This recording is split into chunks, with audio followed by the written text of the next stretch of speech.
All right, what I was trying to say before I got rudely interrupted is that Funko Pops are coming. This is super exciting for us. We've been waiting on a long time to be able to announce this. So right now I'm going to give you a sneak peek of the 4 characters coming to Funko Pops. The Wraith, the Doctor, the Huntress, and Claudette Morel. If you're like me, you're thrilled and you can't wait to get your hands on those. I can tell you, you'll be able to get those before the end of the year. Okay, now that I've shared that and that I've had a moment to calm down, let me officially welcome you to the Dead by Daylight 6th anniversary celebration. We've got an amazing show for you today. We have the whole team ready to share some of the exciting stuff coming. We've got a few surprises in store. We hope you're going to have a good time.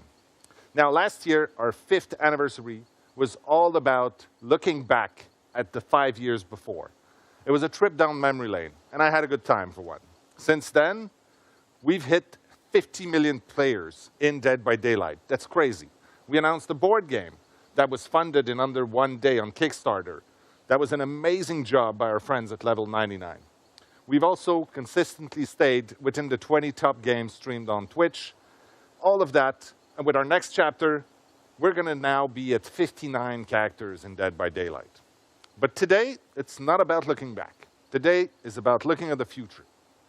We couldn't be happier to have 50 million of you out there playing the game with us. And while there's still a ton of stuff to do, we want to focus on the things that are going to make their way into the game next year. In the past, we've used these anniversaries to share our dreams and to share our ambitions. And we dreamed big. It's our job to do so. Once in a while, these dreams ended up being bigger than what we were able to deliver. And we don't want to do that today. Today, our goal is to talk about what is actually going to happen within the next year and to give you precise timelines of when you can expect those changes. We're humbled by your passion and your support. Thank you so much for taking this trip with us through the last 6 years. And we have quite a lot more for you. Oh, and if you're watching this on Twitch or YouTube, you can actually play Director of Broadcast by voting in the chat and help us figure out which segments are going to come in what order. And speaking of which, here's a list of everything that we have in store for you today.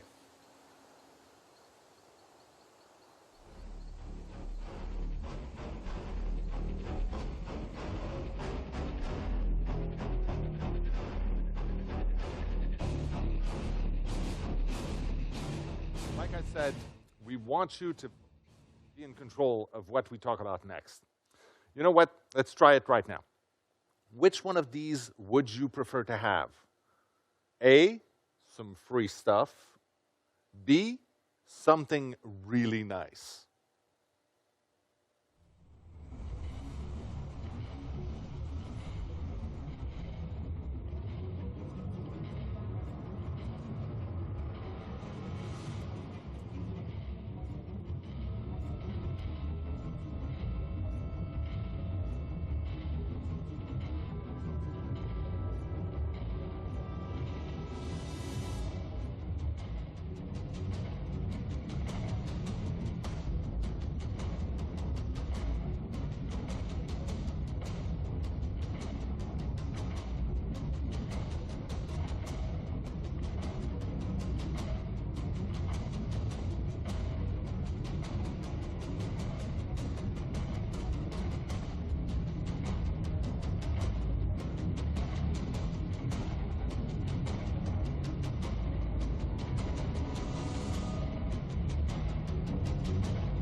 Thank you so much for joining us today in the celebration of Dead by Daylight's 6th anniversary.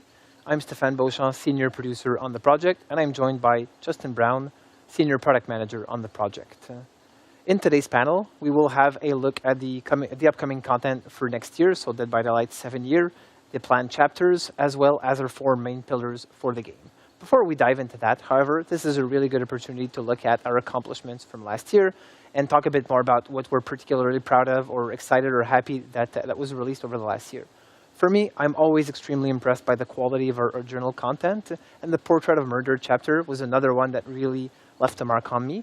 But that being said, Year 6 was an amazing year when it comes to licensed content, with the addition of Resident Evil, Hellraiser chapter, as well as Ringu, 3 classic cult horror icons into our game. And it really warms my heart to see all of those different characters come together in the one and the same game. Is there anything you're particularly proud of that we did last year? Yeah, of course. The first thing that comes to mind is the updated onboarding and tutorial. Seeing that come out to such a positive reaction within our community was really amazing, really rewarding for the team that worked so hard on those features.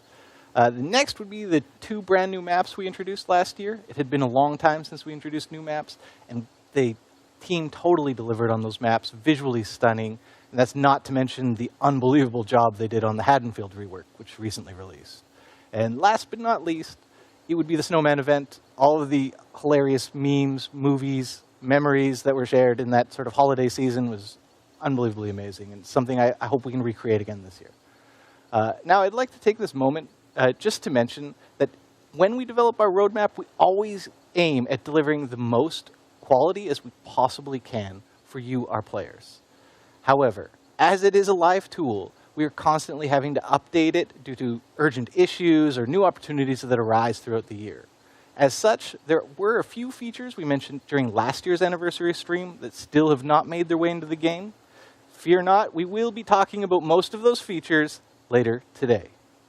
Now, when we talk about what's coming up in the next year, first, I'll tell you some of the things we know we can expect throughout this next year. There will be 4 new chapters, which means 4 new killers and their survivor counterparts, of course. In addition to that, there will be 4 tomes in the archives, diving deeper into our character's lore.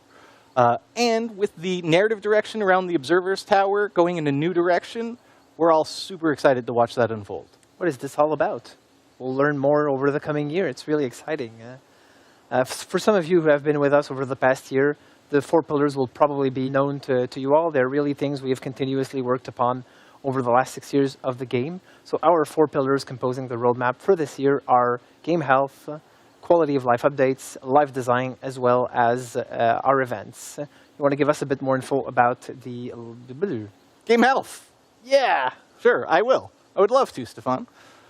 When we talk about game health, there are some aspects of game health that will always be ongoing priorities for us, such as security improvements and game performance optimizations.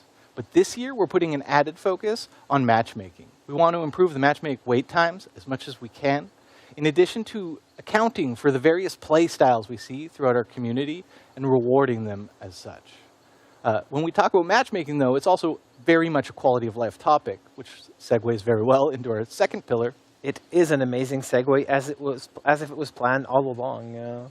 You're a natural at that. Talking more about quality of life improvements and updates, you did talk about the roadmap and how we continuously shift things around and such. We use a lot of the feedback from the community to feed into that. And as such, CSAT surveys are a really important part for that, forums, social networks, et cetera, et cetera. When we did announce the Autobahn feature during last year's anniversary, it was met with a lot of mixed feelings from the community. And as such, we really held off a bit to make sure we were doing this in the best way possible. We know toxicity as well as cheating is something that has to continuously be looked at and addressed in the game to keep the game as safe as possible. And as such, Autobahn and improvements to those systems is an important part for us that we're going to keep looking at this year, but we want to make sure we do it in the best way possible. To dive a bit more into quality of life updates, we'll have Justin Banks and Aurélie Géraud talk a bit more about that in a future panel today, which I'm really looking forward to. But for now, is there anything you want to share with us about life design? As a live game, constant iterations in our design and live balance updates are critical to keeping the game feeling fun, fresh, and exciting for our players. In addition to that, players' behaviors are constantly evolving, and we need to adapt to accommodate those new behaviors all the time. Matt Spriggans will be up shortly to talk more about the huge updates that we have coming and planned for this year in regarding live balance. And huge is not an understatement. Not an understatement at all. But one piece of news we're happy to break right now is that we're actively working on a major rework of the Raccoon City Police Department map that we released last year during the Resident Evil chapter. We can expect to see that sometime this fall, but we will keep you updated as we near closer to the final release date. I'm very much looking forward to playing it. It's often been a difficult map to navigate and to play for players, and I'm really looking forward to see how it can actually be brought up to the standards that we have today, and I'm looking forward. With that said, I'll jump into the events, something that really is an important aspect of the game. It allows us to move the game in a direction that's a little bit farther off the beaten path, something that's not necessarily what you'd expect from Dead by Daylight, but do that as a time-based thing allows us to really do something completely crazy sometimes and such. This is really an opportunity for us to get communities together and to generate moments you're never going to forget. I always think back of that game you played of Dead by Daylight during that specific moment of the year. As we've always done over the last few years, we'll have 4 main moments in the year that we're going to celebrate through events, which are going to be our anniversary period coming up in a few weeks from now, the Halloween period, the winter period, as well as the Lunar New Year period. These 4 events are really going to be the main ones for the year, but our cornerstone events are going to be Halloween and anniversary, since they're such big, important moments for the game. On top of those, we're also going to try and do more live activations, such as a login bonuses, Blood Rush that you're all familiar with, and boosted Rift Fragments collection, so that there's a reason for everyone to come back to the game and be more excited about playing Dead by Daylight more often and be happy about the rewards they're getting through doing that. So, really looking forward to this year. It's really been an amazing one for us, and thank you so much, especially for the continued support throughout those 6 years. Thank you, everyone. By Daylight fans, I hope you're enjoying the 6th anniversary celebration of Dead by Daylight. I'm Matthias Claesen, I'm the director of the Recreational Fear Lab, and I'm here to talk to you about why people enjoy horror. Now, it might seem weird that folks like us voluntarily seek out frightening entertainment, but it's actually very common and for good scientific reason. It is part of human nature to find pleasure in playing with fear. It's what kids do when they play hide and seek, and it's what we do when we play DBD. When you're playing as a survivor, you're reenacting an ancient evolutionary drama. You're trying to stay alive in a dangerous world by outrunning and outsmarting a bloodthirsty predator. Your whole body is in survival mode, heart racing to prepare you for fight or flight. You get that invigorating adrenaline kick, and if you escape the killer, you're rewarded with a flood of feel-good neurotransmitters such as dopamine. Playing as a killer is different. You're immersing yourself in that same ancient scenario of predation. But now it's about catching your prey and the ecstasy of the hunt. It's that same adrenaline kick, but the reward is not the nerve-tingling relief of survival. It's the exhilarating delight of victory, the thrill of the kill. So when you play DBD, you're satisfying a primal desire for threat simulation, for playing with fear. But you're also satisfying another primal desire, namely the desire for story. Because DBD isn't just about the hunt. It's also about exploring the rich and constantly evolving narrative world of the game. Whether you're out for survival or blood, I wish you good luck on your next journey into the fog.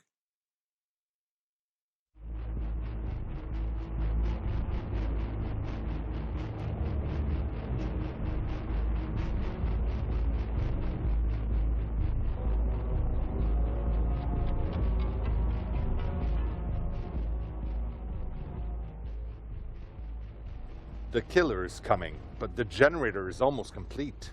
What do you do? A, hit the last skill check. B, run. C, let the killer grab you. D, blow up the generator.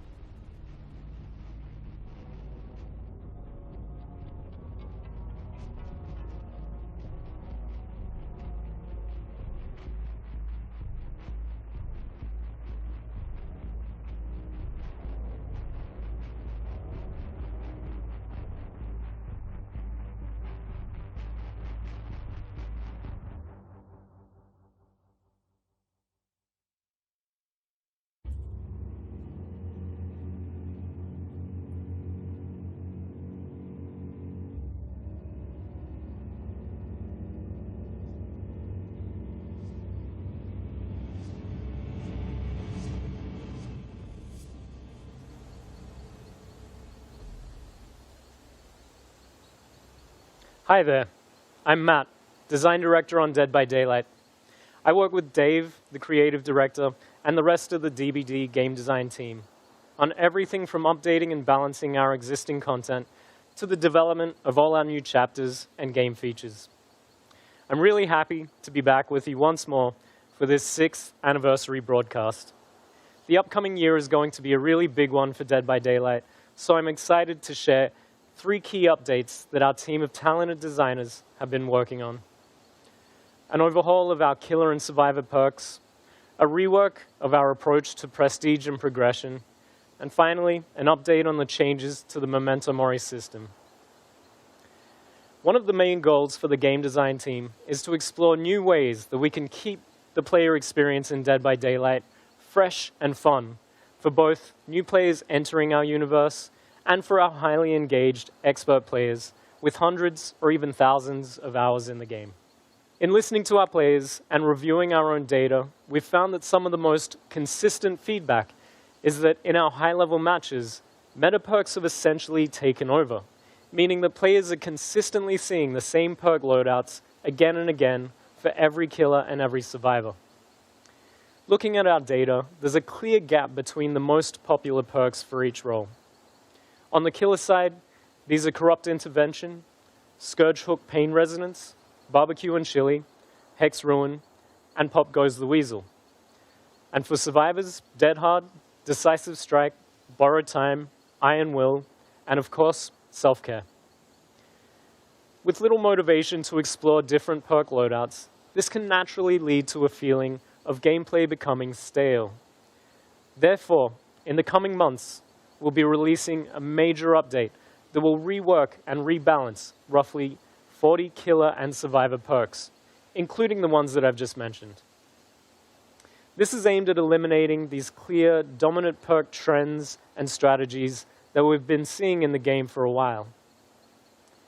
There will also be some small baseline gameplay adjustments that we would like to share with you a little bit closer to the release date. So, we'll keep monitoring, keep reviewing, and keep adjusting our collection of perks in this way on a more regular basis to make sure that we avoid these meta perks becoming consistent trends for extended periods, whilst opening up the gateway for new undiscovered metas to emerge.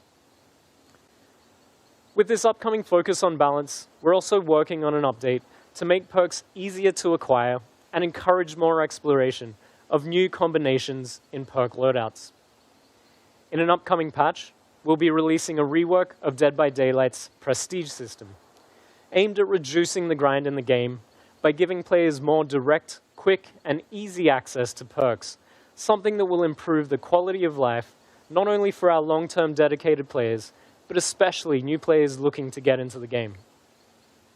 Our current prestige system is optional, and it awards a bloodied version of the base cosmetic outfit, whilst resetting the perks, add-ons, and items in the character's inventory. This update will change how this works entirely.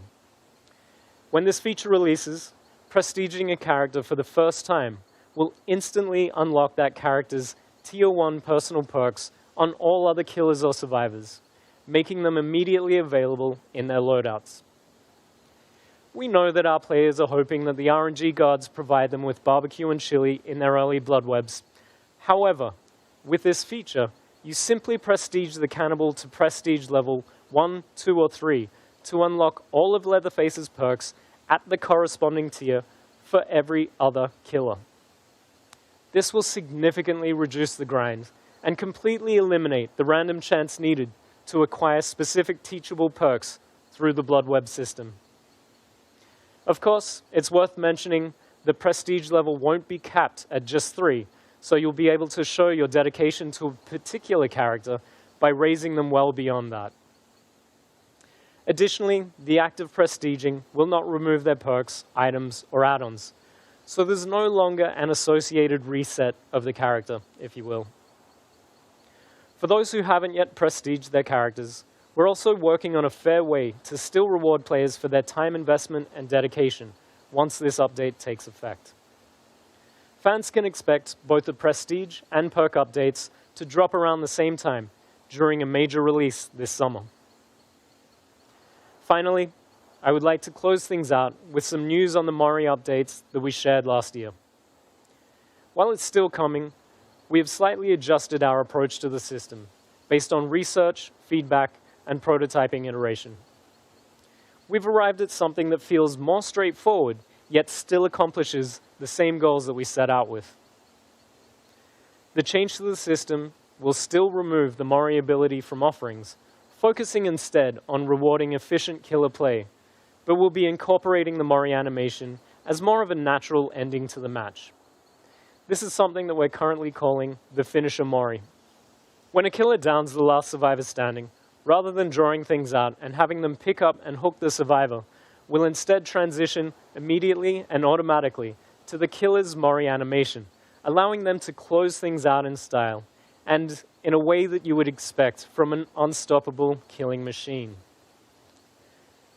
There's also a few other additional changes coming with this system that we're not quite ready to share yet, but we're hoping to release the new Mori system as part of our Halloween update this year, so look out for that. While we couldn't cover all of the details of these updates in the span of one segment, anyone looking for more information can head over to our website, deadbydaylight.com, following the broadcast. Thank you as always for the support. We can't wait to get these updates into your hands as soon as possible to see your amazing reactions. Thanks again, and see you in the fog.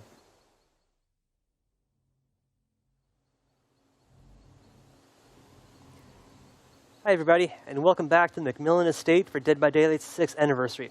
I'm Justin, one of the senior product managers on the game. And I'm Aurélie, producer on Dead by Daylight. And what a cool set we're on today. I think it's pretty cool. I mean, I heard there's some traps around, but we'll be a little careful. Yeah, we'll try. So last year, Aurélie and I were here with all of you just to talk about the pillars for the year. But I think some other guys on the team have that covered. So this year, we're here to talk about the quality of life updates that are coming to the game for year 7. And now, while it's always our goal to give you the most accurate picture of what's coming and when, the reality is that deadlines can shift as well as priorities. And we live in a pretty weird world these days, so there's a lot of external factors as well. So, I mean, that all being said, we are going to work to have the most open dialogue with our players. So if something changes, you can bet us, other members on the team, we are going to be communicating and let you know if something shifts, changes, removes, added, really at all. We're going to make sure that you guys know about it. That being said, let's get to it. Yes, and that's really cool because today when you will open the PTB, the first thing that you will notice is this new vertical layout that we have. The idea behind this is we were running out of space with the current one, and we wanted to add more clarity and also make some information way more visible to players. Like, for example, some text in some languages, they will have more space, but also when we have an event or something happening in the game, now you will be able to see right away when you enter in the game what is happening and how long it will take. You won't have to go through different screens, navigate through the game to get access to this information. And so I think if I can kind of nail down something cool for everybody is that I don't have to go into the archives to see how long is left in the Rift. Correct. I'll see it right on the main menu. Correct. You will have the exact timer, how long it will take until the end of the Rift. And that's part of what will make just the navigation easier and the information easier to find in Dead by Daylight. Another feature that will be also available today for the PTB, and I think that one will be really appreciated. I think so. I think this one is one of those that players have been asking for quite some time. That's true. Yeah. So that's the preset loadout. In the loadout screen now, you will be able to have different saves, up to 3 for the moment, for your offering, perks, add-on, items.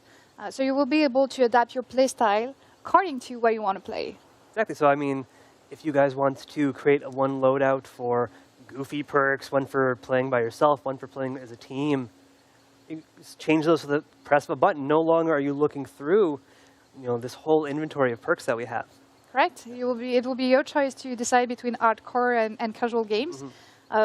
Something else, you'll be also able to save loadouts for your cosmetics. So if you have different style and you're always like wondering which one to use, well, now it will be extremely useful, easy for you to switch between them.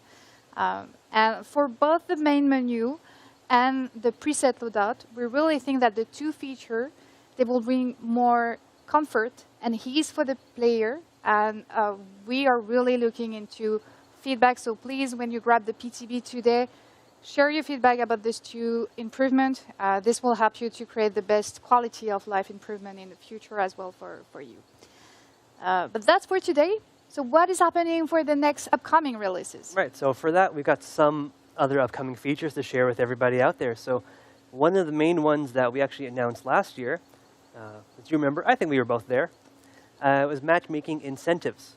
So what we mean when we're talking about this is when players are matchmaking, we try to establish a good ratio of 4 survivors to 1 killer.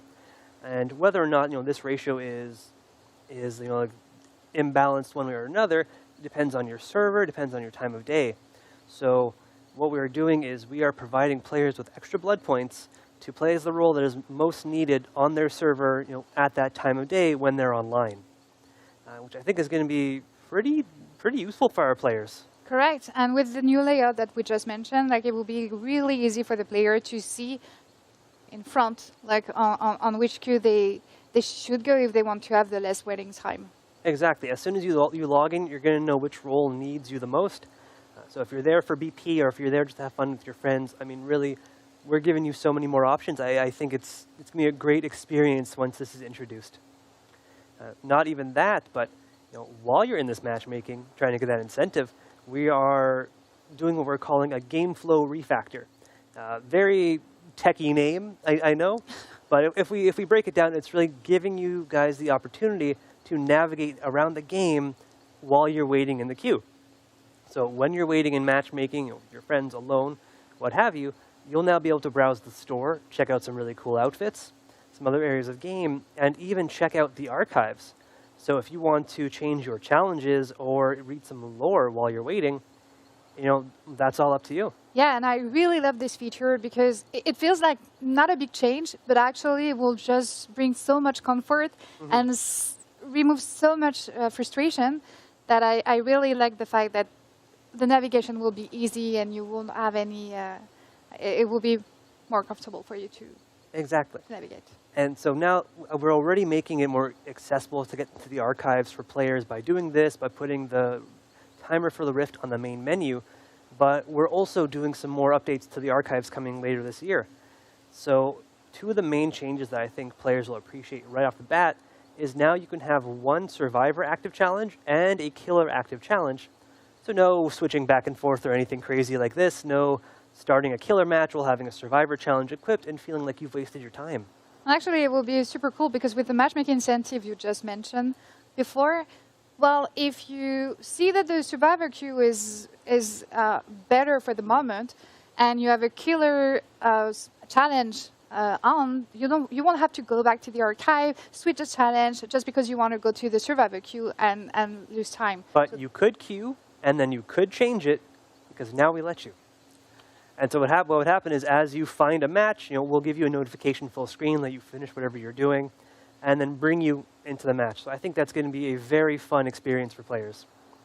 But getting ahead of ourselves, one of our other big features that we're updating in the archives is your ability to view a full outfit within the Rift. So, I think we've both visited the Rift page quite a bit now that it's been out for a while. So now if a player selects a piece of a cosmetic from an outfit in that Rift, there's going to be an available button to click to view the full outfit as a preview. So if you're not keeping up to date with our amazing marketing trailers that are showing off all of these cool renders, you can view it from directly in the game. And then go watch the marketing trailer after, because they do a lot of work on these and they're very cool. Well, we're obviously trying to get a lot of these changes out for this fall in one of our upcoming archives releases, alongside some other yet-to-be unannounced archive stuff, which we're keeping a little hush-hush now. But it's the 3rd anniversary of the archives. So we're trying to put something really special together for you guys. But we've got another big feature in the works, and I think I'll let you spill the beans on this one. Yes, and this one, I think, our player, you are going to love it. So we have decided, do you remember last year when we talked about bots? Not at all. I'm sure you do. Yeah. I'm sure you will do. So when we talk about bots, actually this year, by the end of the year, we really want to introduce bots in custom match. So the idea here is we want to give the player, like if you're missing a friend in a group, if you don't have any friends at all, or if you just want to play chill and try to learn a new killer, well, you will be able to do that in a custom match and just fill out the matches with bots. So that will be extremely simpler for you to play. And we feel like for some player it could be intimidating to play a new killer or to just learn a new one. And this will actually be a safe environment for them to try and remove the pressure that you can have sometime when you're in a real match. For sure. And I mean, it's not just learning a new killer that can be stressful sometimes, but new maps as well, because the layouts can be entirely different. There's some new loops that you need to learn. So it's a great way for players to be able to practice those as well. You know, use an old killer, use old survivors as bots, and just try out whatever map you want. Yeah, you're absolutely correct. And this feature is probably the longest one for timeline, and we're targeting this winter for this one to be out. And we can't wait. I'm super excited for this one. I am too. I'm a bad killer, so I'm looking forward to it. And I think you still have 2 features that you would like to talk about this today? I do. So these ones are a bit smaller, but I think our players and streamers will also be interested on both of these. So the first one I'll discuss is what we're calling streamer mode or anonymous mode. Still undecided, still in development, so the name may change. But the basic premise of this is to make sure that all of our players feel safe as they're playing the game. So that we're obscuring your name or the name of your friends as they're playing, so that no toxic players or ne'er-do-wells inside or outside the game can find it and target you in some way. And for the security, that's a huge plus as well. Yeah, absolutely. So we just want our players to feel safe as they're playing our game, and we hope that this is a great tool to actually let them do it. Now, the other feature is, I guess, all about the survivors not feeling so safe, which is our updated wiggle system. So if you've been paying attention to Dead by Daylight, I know we have, talking to you, for the past few months, we've been testing out our updated system under our beta tab, so players were able to opt in and try it out. So whereas previously the wiggle system was mashing 2 buttons back and forth, keyboard controller, whatever you chose, now it's instead a skill check. So during the beta, we were all listening to a lot of our player feedback, so our design team has really taken that into account, and with those changes, we're going to make it a permanent feature in the future. And on behalf of the team, really thank you for using the beta tabs. It was really, really useful for us to collect all this information and to see how you feel about new changes that we just want to make sure that all the changes that we introduce in the game are the correct ones. Yeah, I mean, I know we all love the PTB, being able to try out new content, but this let us really bring in all of our console players who have been asking for a way, and all of their input, especially given that it was very controller heavy, is really appreciated. And sometimes we just need more time also to get the feedback. It certainly helps. So with all of these, we also have some other smaller features that we weren't really able to fit in here. So head on over to our website at deadbydaylight.com to read a bit more after this segment. And we really hope you guys, you're excited about all the features that we announced today. I know we are, and we expect that you will enjoy this anniversary with us. And we hope you a very good Dead by Daylight experience here. Yeah, enjoy the rest of the broadcast, everybody. Thank you. My name's Jason. I'm a fog whisperer, and to me, Dead by Daylight is more than just a game. It's a lifestyle. I'm heading to a parkour gym to work with professional tag athletes. I want to learn how I can apply my DVD skills in real life. Do you ever just crouch at the chaser to get them angry? World Chase Tag is a team-on-team competition where one team throws in a chaser, one team throws in an invader, and the one rule is don't get caught.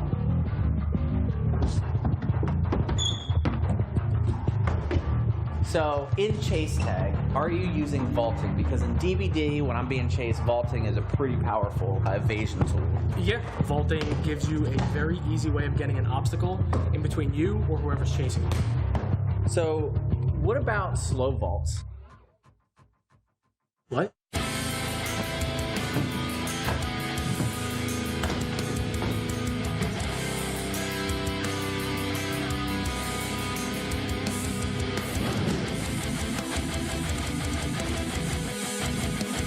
To see my full training adventure, head to the Dead by Daylight YouTube page later this week.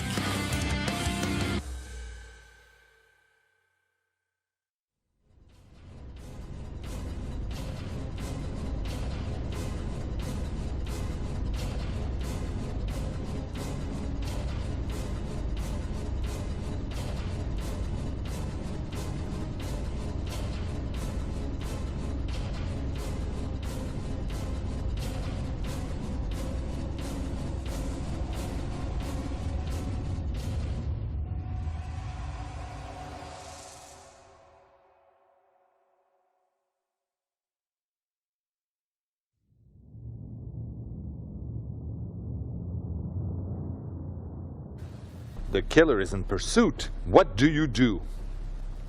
A. Drop the pallet. B. Use dead hard. C. Loop forever. Or D. Crouch furiously.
Hello everyone, I'm Joe Ashley, the associate producer on Dead by Daylight.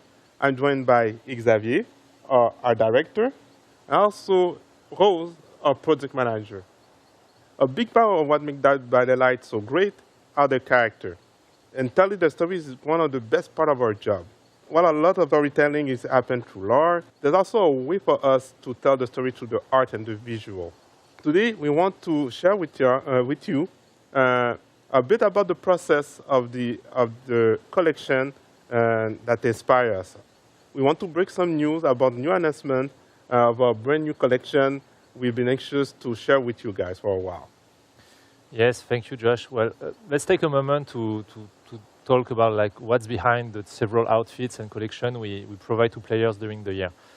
So, artistically, the approach is different when we work on our own contents and when we work with licenses. When we do our own, we often look this as a way to put our own spin to icons and events everybody's familiar with. A great example is the Halo Blight collection. It's really our take on Halloween. You know, rather than creating cosmetics around traditional vampires, witches, werewolves, we decided to do something more unique, to tell a unique story, and we have like our killers, we made them, more horrific due to a substance linked to the entity. The result, I think, is unexpected, more original. The lore and art direction have been reinforced at the same time, and we get to celebrate Halloween in a way that's very true to Dead by Daylight. So on my side, the product goal is to create collections like this for all seasons. These collections would be something that we could return to and add to every year, but on our own terms, in a way that's creative for Xavier, but also not feeling like too generic or too easy. Maybe Joash, you could share with us the different steps on the production to create these visuals. Sure thing. So as you know, Rose got a good idea of what the type of collection that she wants. So afterward, I think the first step is to talk to the narrative team. The idea behind it is to make sure that we have a good idea and make sure also that it's kind of related to the character. So the cosmetic that we want is related to the character, the story background, and the lore. Afterward, we need to talk to the concept artists. They're the one who are going to put on paper pretty much with the art director and the concept art. to put on paper pretty much the idea that we want as cosmetics. So, and also this is the time for us to put in detail what we want. So meaning like the accessories, the detail, and the type of material that we want. Once we're done, the character team can use those concepts to start their modeling phase. So pretty much to have the 3D model ready. Mm-hmm. So in the case of the Fire Moon Festival, we created this in tribute to the Mid-Autumn Festival that is celebrated in so many Asian countries. And it is our own DBD-specific event that boasts like concerts and celebrations that are surrounding the full Fire Moon. And it's a celebration of life and also a reflection upon death. Yeah. So another part of creating this event ourselves was to be able to include a wider variety of characters into the collection. So, for example, those that didn't have an Asian heritage. We should talk also about licenses, because today, right now, we have something really important to share with the fans. Right, Rose? Yeah, indeed. So another interesting part of working on these collections is being able to work with existing licenses as well. So we're able to introduce new stories and other brands that we love also into the world of Dead by Daylight. Speaking of which, anime and mangas are widely requested from our fans around the world. And we're really excited to be able to announce today a new collection that's right around the corner, one that marks DBD's first major crossover with an anime title. So without further ado,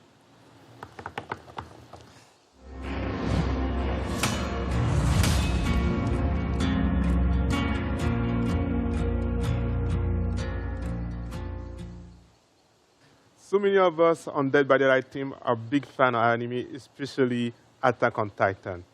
The process of creating new outfit based on the new collection based on Dead by Daylight has been really, really exciting. We're thrilled to be including 10 different outfits for both survivor and killers, and also we need to say some surprise for later on. I think we can still give some glimpse of the concept art for Attack on Titan. Oh, yeah. Because, working on Attack on Titan was a great challenge, but really exciting one.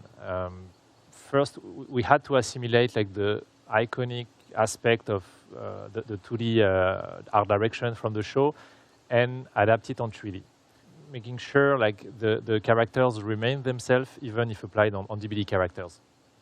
And because they are not legendary outfits, the goal was not to reskin them and transform them into something way too different from our more realistic art direction. So we then came with bigger eyes, etc. We felt it more like, okay, we could create like great cosplay of this character. Our mindset was more, what if our DBD characters were part of the Attack on Titan universe? And from who are they closer in their personalities and appearances? So it was really important for us to select some of our favorite characters from Attack on Titan, and so we could focus on some aspect of each to match our DBD personalities. We have Eren, one of the heroes of the show, and we have Dwight. Dwight, in a sense, is one of our heroes also on DBD. He's here since years, and we kept the details of Dwight, like having the iconic glasses, the messy hair, and even with the equipment of Attack on Titan, we made sure like the equipment isn't straight, and we have like nothing's perfect because it's Dwight. We have Angie. For her, it was easier because we have Zarina also, and it was a perfect match. She's a scientist that investigates on Titans, and with Zarina, like they are both very inquisitive and investigators that work well. To keep the details of Zarina herself, we gave her eye patch, but not the glasses because she doesn't wear glasses. The Armor Titan is there, we have it as an ultra rare cosmetic for the Oni. Yeah. And not only was a good match because we apply this skin in one of our largest killers of the game, but also we were able to use his crystal form for the rage mode. And while the base of the crystals are blue in the show, we tinge them with a red VFX to represent the traditional Oni blood rage of the game. That's it for us. We hope you enjoyed the behind the look scene and also our new collection that we just showed you. Of course, we're going to keep an eye for more Attack on Titan news. Thank you. 心臓を捧げよう。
Hi everyone, I'm Dave Richard, Creative Director on Dead by Daylight, and I am super glad to be here today to share the newest content for our latest chapter, and of course to celebrate the 6th anniversary of Dead by Daylight.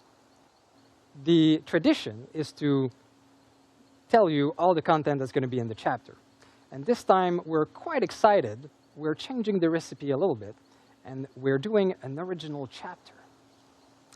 So this new chapter is called Roots of Dread, and it's a full chapter. It contains a new survivor, a new killer, and a new map within a new realm of the entity. That's quite exciting. So the story for the chapter revolves around a town, a perfect town. Well, a town that seems to be perfect. But of course, the residents are hiding something terrible. They're hiding secrets and a darkness. And when that darkness starts to bubble up to the surface, it creates our newest killer, the Dredge. So let's talk about it a little bit. So the Dredge is inspired by the Boogeyman, a story that is global and is known around many cultures. It's a domestic fear. It's a monster that is really close to us, that is in our familiar environment, inside our house, under our bed, in our wardrobes. And that's the type of creature we wanted to feature and create. So it is the physical representation of the darkness of the whole town, of their secrets. And it is a weird and strange creature, a monster. It has an impossible biology featuring various limbs, heads, different parts. It is emotionless, and it's impossible to plead for your life when in front of this creature. We wanted to make sure to create a visceral scare when facing this creature. It's a bit like when you're having a nightmare, and you know it was super scary when you wake up, but you can't exactly put your finger on what it was that you've seen. The visual design of the Dredge is quite unique. It's a first for Dead by Daylight killers. It's a monster, recreated by different limbs, different heads, claws, pincers, tentacles, and we wanted to make sure that you, the player, would be able to customize as you wanted this monster. What's really cool as well for the cosmetic is that we are able to explore themes that are organic, but also constructs, like this amazing cosmetic that features dolls. All right, now let's move on to the power of the Dredge. So when playing the Dredge, we wanted you to feel like you're the embodiment of darkness, of fear itself. We wanted to recreate that feeling of a monster that's really close to us, that lives in your house. And so there are two phases to the power. The first phase is the ability to use lockers to teleport from and to. So, of course, this is great for map movement. You'll be able to travel the map really quickly. But it's also great to surprise survivors that are nearby lockers, and even survivors that are hiding inside the lockers. The second phase of the power is called Night Cycle, and this is where it gets really interesting.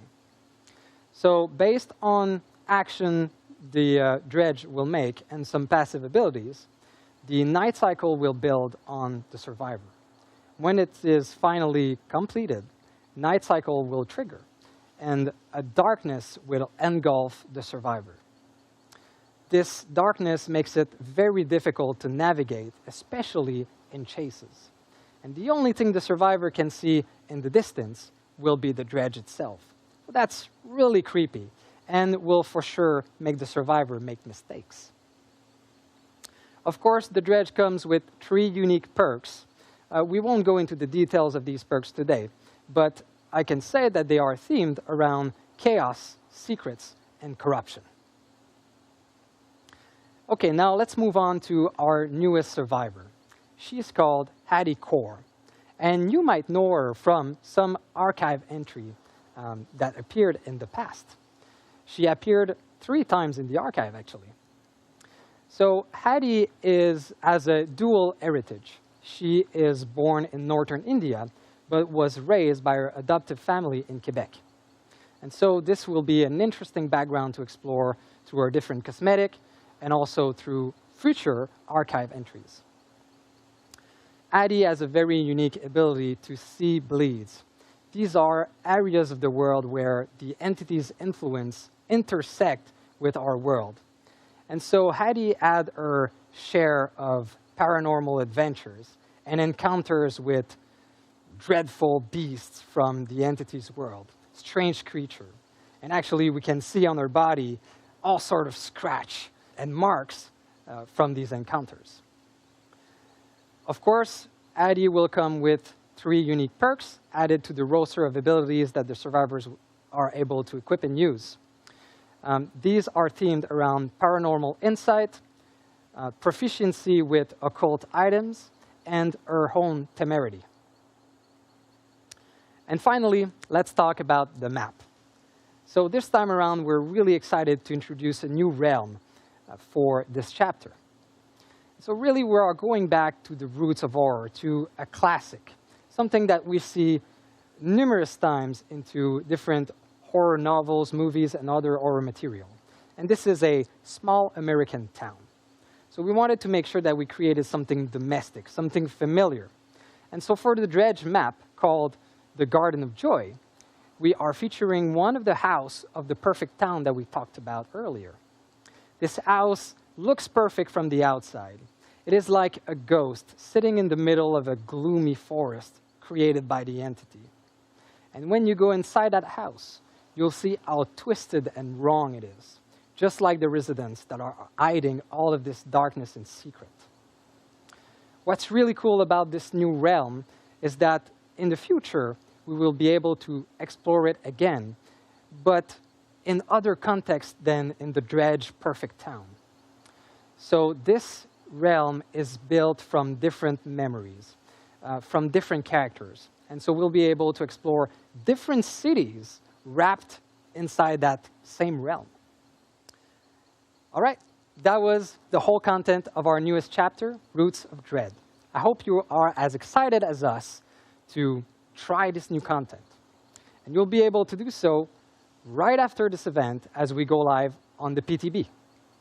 The chapter will become available to all on June 7th.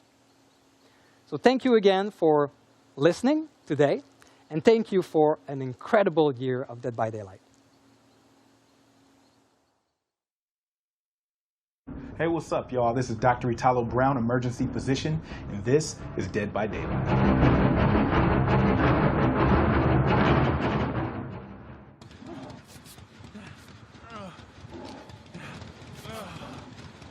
All right, so why is this person sitting? Oh, now that's actually kind of dope. It looks like he was injured or something, and she came through and rubbed this man's back. Look, if we could start prescribing back rubs in the emergency department, I promise you, I would let the thing fly. Everybody, you get a back rub. You get a back rub. Straight up on some, Oprah level stuff. It's actually funny because there is evidence that back rubs help. They help physiologically. People say that it lowers heart rate, lowers blood pressure. Curative back rub for everybody, all right? Let's get it popping. Next video.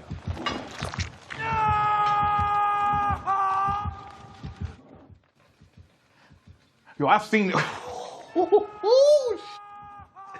All in your back. Wait a minute, bro.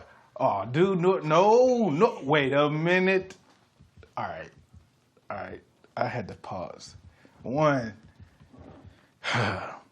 This man got thrown on a hook, and I've seen this in a bunch of different movies, so it's really accurate. You know, these like butcher hooks are real. Obviously, if someone ended up on one, it was intentional, in my opinion. From that angle, I'm pretty sure it's piercing, you know, one of the ventricles of the heart, right? So the heart, we know, is like this, right? That left ventricle is kind of posterior and sits to the side as if I took a football and held it, you know, with the laces kind of downward, right? So if that goes through that left ventricle, man, he's dead. There ain't no pulling yourself up off of it. Either no, sir. Either I don't believe it. He not walking away from this at all. That's a fact. If you're enjoying this analysis, make sure you head over to Dead by Daylight's YouTube channel for the full video later on this week, okay? Happy 6th anniversary, y'all. Peace.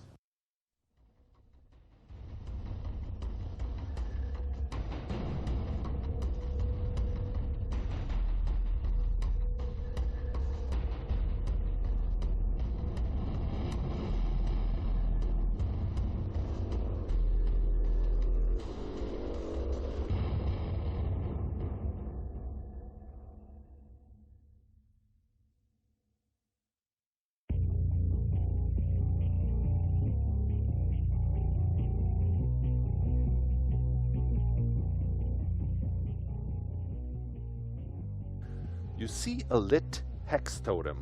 What do? A. Disassemble it. B. Leave it be. Probably haunted ground. C. Turn it into a boon totem. D. Point at it, but let your teammates deal with it.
Hey there, everybody. I'm Justin, one of the product managers on Dead by Daylight. Still stuck in this fog from earlier, but this time joined by a new partner. Hi, I'm May. I am a Twitch-lurking, dog-snuggling influencer manager on Dead by Daylight. So, since a Dead by Daylight anniversary wouldn't be the same without a celebration in the fog, both May and myself are here to share with you what's going on for the Dead by Daylight 6th anniversary in-game event. So, last year we had a really fun one, but the team has taken a hard look at what worked and what didn't, and we're trying to find ways to take it even further for the 6th anniversary, which is actually starting on our real anniversary this year. So the event 16th, starts yeah, on June 16th. I think it's really cool. So for the theme this year, the Fog is going to be celebrating something called the Twisted Masquerade. Now, this is meant to be a real party in the world of Dead by Daylight that's being hosted in the entity's name by someone lurking in the shadows, I've heard. Everyone loves a masquerade, so we've really tried to run with the theme and taken our decorations to the next level. As you might have already noticed in this broadcast, we've added this gorgeous midnight blue to our usual black and gold color palette, and you'll see it all over the entity's realm during this event. We're also reskinning the Killer Shack and the exit gates, and there's going to be some really cool, creepy effects because of it. Expect the entire fog to be decked out to the nines. Yeah, I think there's a lot of things that we're decorating for really the first time, like proving just how big this whole celebration really is. we really want this to feel like a party and a celebration. So everything is really going to play on this Masquerade theme in some interesting ways, beginning with our anniversary cosmetics. So last year was the second year that we actually did the crown collection, where mechanic-wise, players would run around, find pedestals, and collect a crown for that specific character. But this year, with this Masquerade theme, we wanted to find ways that we could really push it further and deliver an even bigger payoff when it came to the cosmetics that you'd be able to collect. So while you'll still be hunting down pedestals in your trial, this time you're going to be grabbing invitations to the Twisted Masquerade. Collecting those invitations will earn you one of 12 possible cosmetics as killer or survivor. And since we're going to a masquerade, it's going to be beautiful hand-designed masks. Last year, while you could earn cosmetics for every single original character, it was the same crown for each and every one of them. We feel like that's run its course, and we wanted to do something a little more special this year. This year, we're focusing on one original survivor and one killer for every year of Dead by Daylight. The mask you earn will only be wearable for that specific character because it's tailor-made to suit their personality and style. The masks are also going to be earned randomly, so even if you're playing as Dwight, you might earn one for Elodie or the Spirit. And I mean, if you guys have actually seen it on the table, that's Dwight. So while we are focusing on a smaller subset of characters, they're going to make much more meaningful additions to your collection and look pretty sweet, if I do say so myself. Absolutely. I mean, I've had to resist just putting this one on and trying to run away with it. Been told many times I can't take it home with me, so I'll have to settle for just earning it in-game. And similar to what we did for our Halloween event, the Midnight Grove, the 6th anniversary will also include an event tome. So what's great about this is we're going to have 2 full levels of challenges and lore that's directly tied to the Twisted Masquerade. And one big addition in this is going to be the community challenges. So last year, if you were around doing our community challenges, we were communicating on this via our social media channels. And we feel like the players really enjoyed this, but we want to bring it a little closer to you directly in-game. There'll be an entire top track dedicated to these community challenges. On that, you can track both the global progression of everyone making effort towards these community challenges and your own direct contributions. Your own direct contributions are important because you're going to have to work, and you can't just take advantage of everyone else's hard work. Exactly, but while the players are waiting for the community to catch up so that they can go on to the next challenge, there will be a set of personal challenges below on each level that you can work towards. And I mean, these are going to also give you a little bit more background on what's happening for the story behind the scenes of the archives and of the Twisted Masquerade. I mean, you're going to be earning event cosmetics either way, so definitely take the time, try to finish all of them. So what about Dredge and Hattie? Are they getting something for this masquerade? So since these are actually our 2 new characters coming in, it's important that we're treating them as our guests of honor for the Twisted Masquerade. So if you're seeing from any of the content that we're sharing, both Dredge and Hattie are getting full outfits themed for the event that you can unlock split between the community goals and the personal goals. So if you want all of it, you have to do both. And they're really worth getting, so I suggest you do. And we also have some very cool, very gross charms, like this 6th anniversary Rancid Cupcake, a pop-up card, and my personal favorite, a skull with a little party hat. And that's definitely a reminder of the last person who tried to bring a party hat into the fog. Try and stop He doesn't like fun.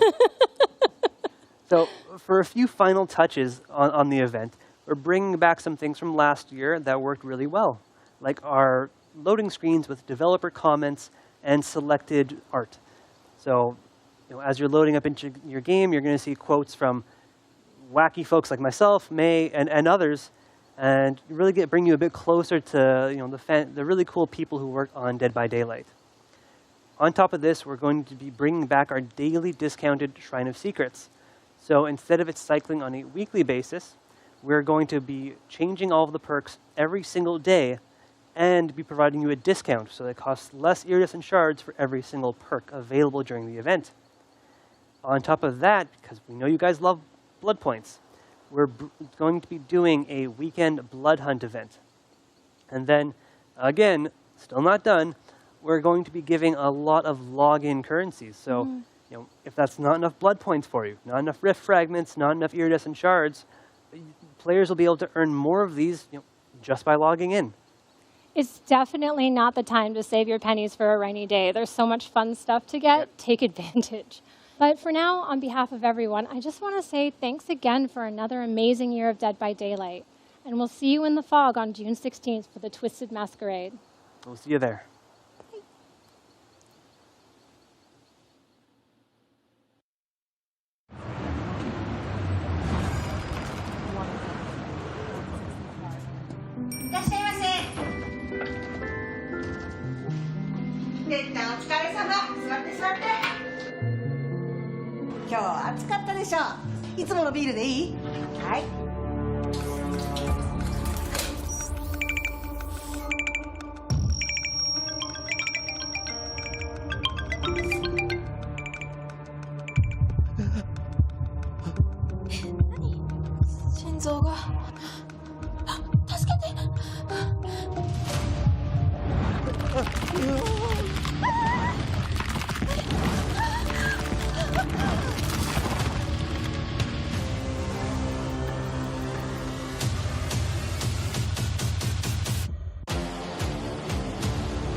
We're very excited to share some great news about the DBD mobile game.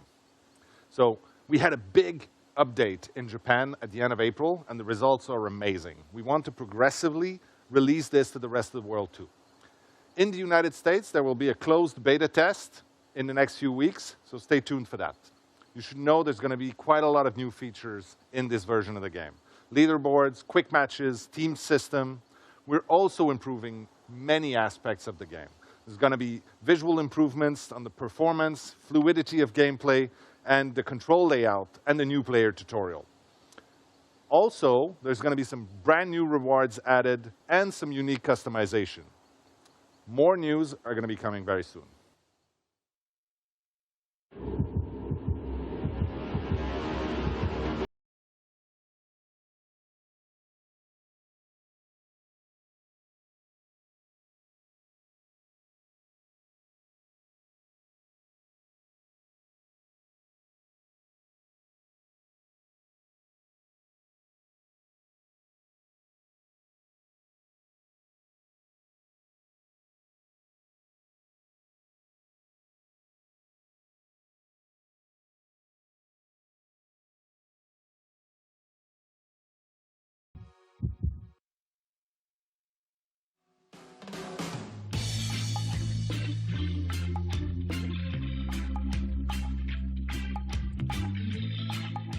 If you had told me when we launched this game that I'd be here 6 years later with my feet in the sand announcing a Dead by Daylight dating sim, I would have never believed you.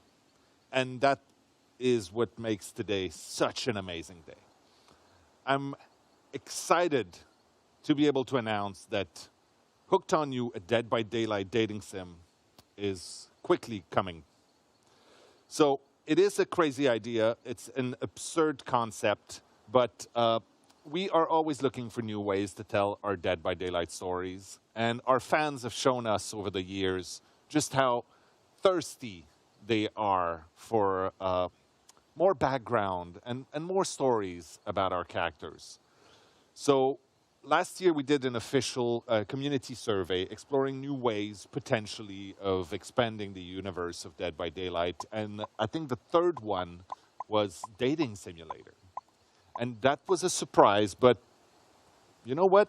We decided to go for it. This was a tall order. We needed to find the right people to do this justice, to really treat this properly so that it didn't turn out as insane as it sounds.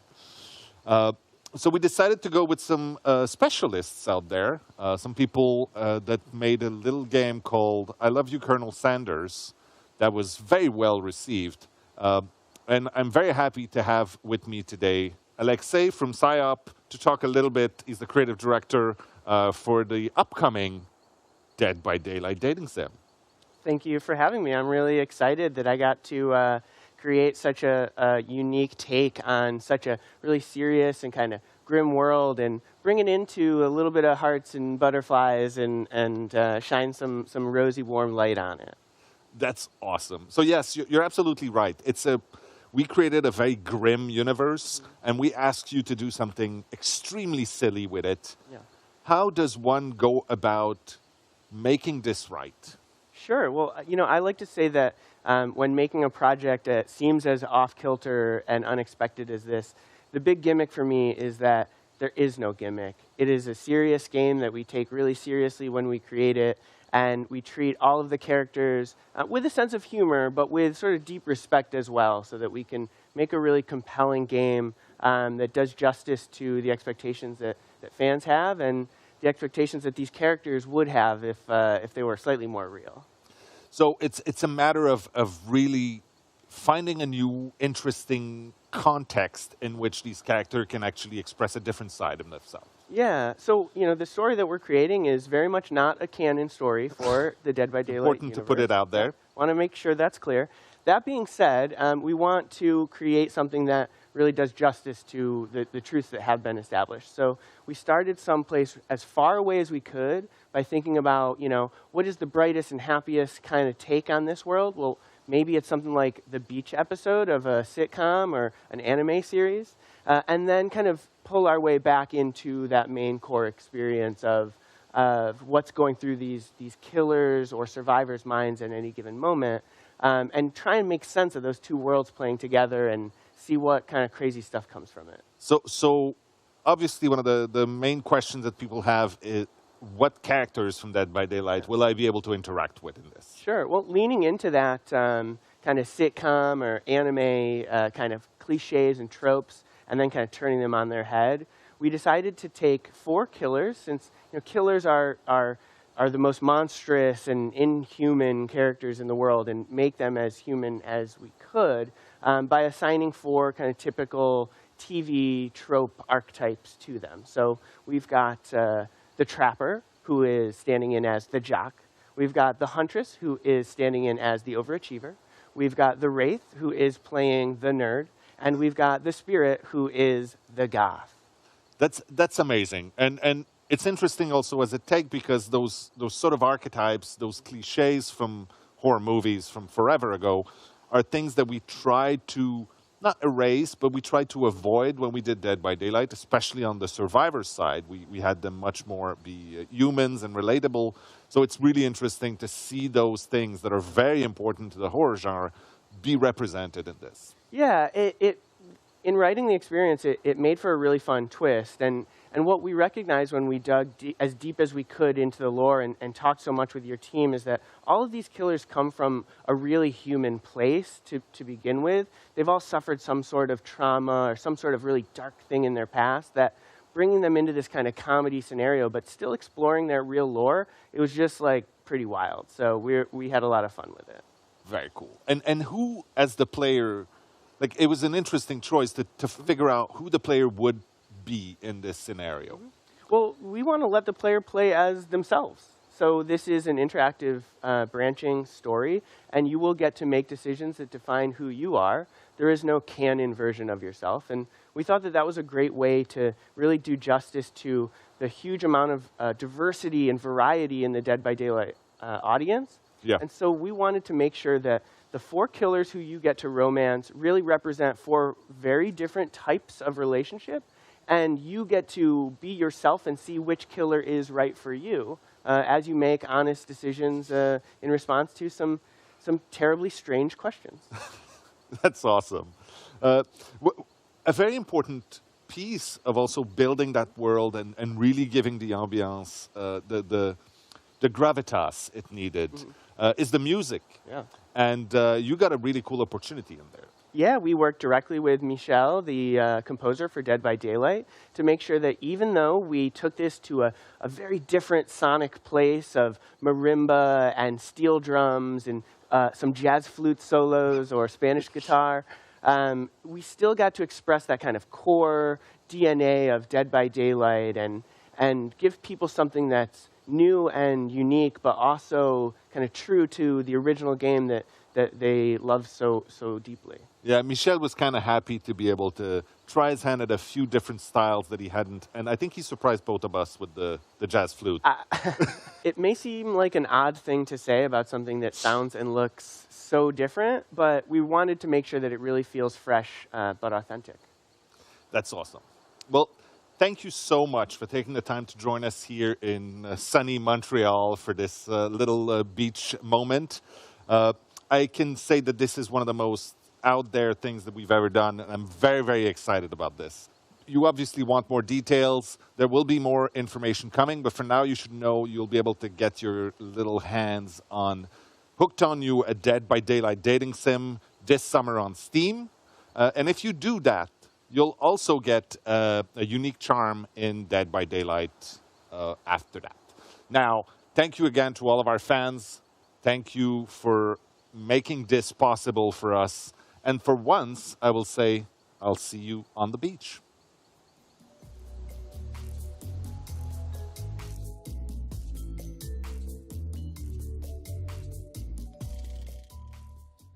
We're almost done here, but we have one more question for you. What would you like us to wrap the show with? A, some more new content, or B, a special surprise?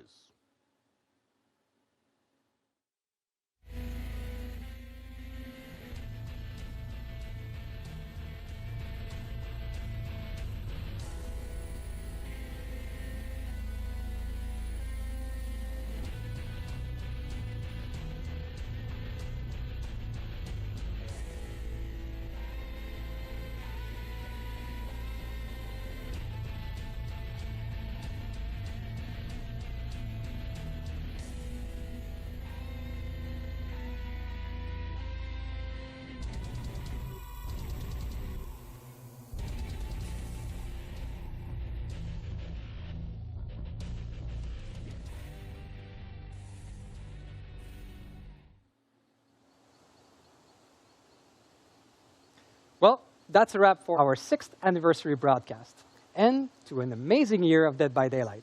I hope you enjoyed yourself. The PTB for our latest chapter, The Roots of Dread, is live now, so go try it, have fun.